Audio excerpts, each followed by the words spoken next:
Hello students, welcome back to another video. इस video में हम कुछ क्वेश्चंस को डिस्कस करेंगे, लाइक एमसीक्यू क्वेश्चंस और असर्शन और रीज़न टाइप के जो क्वेश्चंस होते हैं उनको हम लोग डिस्कस करेंगे। ये फिजिक्स का चैप्टर 1 जो इलेक्ट्रिसिटी है उससे लिया गया ये क्वेश्चन है। चलिए स्टार्ट करते हैं और मैं ये सीरीज़ को कंटिन्यू करूँगा। ऑलमोस्ट सारे चैप्टर्स के क्वेश्चंस हम डिस्कस करेंगे।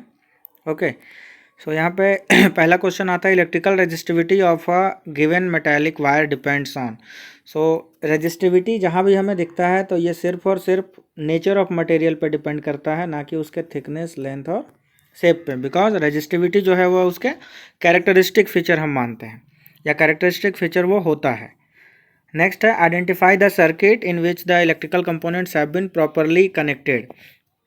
तो इसके लिए बेसिक सा नॉलेज होना काफ़ी ज़रूरी है कि वोल्ट मीटर को हम कभी भी सीरीज़ में नहीं कनेक्ट कर सकते हैं और एमीटर को कभी पैरेलल में कनेक्ट नहीं कर सकते हैं। तो दो ऑप्शन ख़त्म हो गए ऑलरेडी।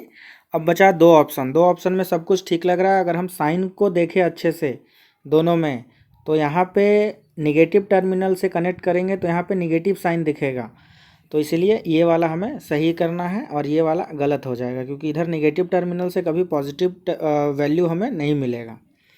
नेक्स्ट है, electric current flows from A to B in metallic conductor, the point is at higher potential. तो आपको पता होना चाहिए कि जहाँ से करंट जिधर की तरफ फ्लो कर रहा है means higher potential to lower potential तो करंट का फ्लो होता है। तो ए टू बी अगर हो रहा है तो ऑब्वियसली ए जो है वो हायर पोटेंशियल पे होगा। Next, if electrons flow from A to B current will flow from. So हमें पता है एक एक्चुअल डायरेक्शन ऑफ करंट होता है और एक कन्वेंशनल डायरेक्शन ऑफ करंट होता है, जिसमें हम कह सकते हैं कि जो कन्वेंशनल डायरेक्शन ऑफ करंट है वो एक्चुअल का अपोजिट होता है। तो अगर ए टू बी जा रहा है इलेक्ट्रॉन तो बी टू ए हम लेके चलेंगे आपका करंट का डायरेक्शन। तो यहाँ पे ऑप्शन बी जो है वो करेक्ट हो जाएगा, बी। उसके बाद फिफ्थ में एक न्यूमेरिकल है, like when a 4 volt battery is connected across an unknown resistor there is a current of 100 milliampere। तो यहाँ पे गिवन डाटा सबसे पहले हमारे पास वोल्टेज कितना है 4 वोल्ट, और करंट के लिए हम आई लिखते हैं, आई हमारे पास है 100 मिली एम्पियर को हम 0.1 एम्पियर भी लिख सकते हैं। तो 0.1 एम्पियर हमने लिख लिया और वोल्टेज हमारे पास 4 वोल्ट है। तो 4 वोल्ट वोल्टेज के बाद अब इसे हमें करना क्या है, V is equal to I R from Ohm's law हम लगाएंगे, और यहाँ पे resistance is equal to voltage by current. Voltage by current हम जैसे ही करते हैं तो 4 डिवाइडेड बाय 0.1, डेसिमल हटा ऊपर 0 आया, so it is 40 ohm and that's it, 40 ओम। तो ऑप्शन बी जो होगा आपका करेक्ट हो जाएगा।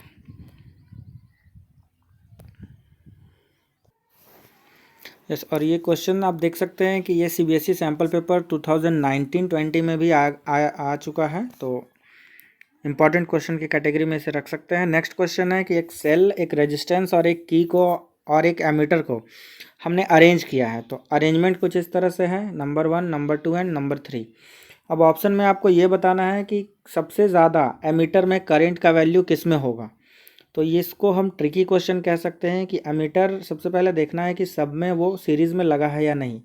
अगर सब में सीरीज़ में लगा है तो आप उसे यहाँ लगाओ या यहाँ लगाओ या कहीं पे भी लगा लो, बिकॉज ये जो कनेक्टिंग वायर का रेजिस्टेंस है उसे हम नेगलेक्ट करते हैं, हम नहीं मानते कि उसका कोई रेजिस्टेंस होगा।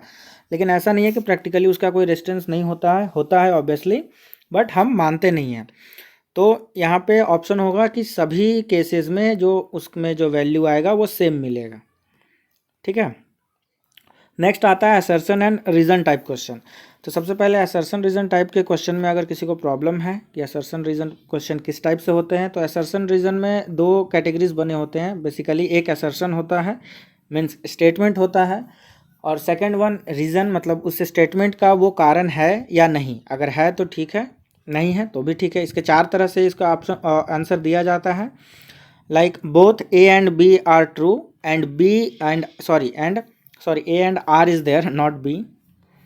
ए and R true and R is correct explanation of the assertion. अगर दोनों सही है, असर्शन स्टेटमेंट भी सही है और उसका रीज़न भी सही है, तो हम ऑप्शन ए को टिक लगाते हैं।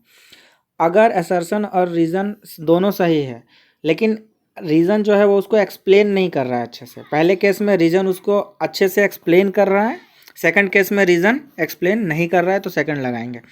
थर्ड में ए असर्शन तो सही है बट रीज़न गलत है, और तीसरे में क्या है, असर्शन फॉल्स है लेकिन रीज़न सही है। तो देखते हैं हमारा असर्शन रीज़न किस टाइप का क्वेश्चन है ये इसमें। तो असर्शन में है resistance depend on length and area of cross section of material and temperature. तो ऑब्वियसली स्टूडेंट्स हमें पता है कि रेजिस्टेंस की बात हो रही है यहाँ पे, ना कि रेजिस्टिविटी की। तो रेजिस्टेंस डिपेंड करता है लेंथ पे, एरिया ऑफ क्रॉस सेक्शन पे, बिकॉज ये फार्मूला पता होगा कि R is equal to rho L by A. तो यहाँ पे हम देख सकते हैं लेंथ बढ़ाएंगे रेजिस्टेंस बढ़ेगा, एरिया बढ़ाएंगे रेजिस्टेंस घटेगा। तो ये इन्वर्स रिलेशन रखता है एरिया उसके साथ, और लेंथ जो है उसके साथ डायरेक्ट रिलेशन में रहता है। और टेम्परेचर का भी पता है, टेम्परेचर जैसे जैसे हम बढ़ाते हैं आपका रेजिस्टेंस भी बढ़ता है, और टेम्परेचर को घटाएंगे तो रेजिस्टेंस घटेगा। इसलिए बहुत लोअर टेम्परेचर पे हमें सुपर कंडक्टर और सुपर कंडक्टिविटी जो है वो मिलने लगता है। और यहाँ पे इसका रीज़न देता है ये कि resistivity is a characteristic property of material.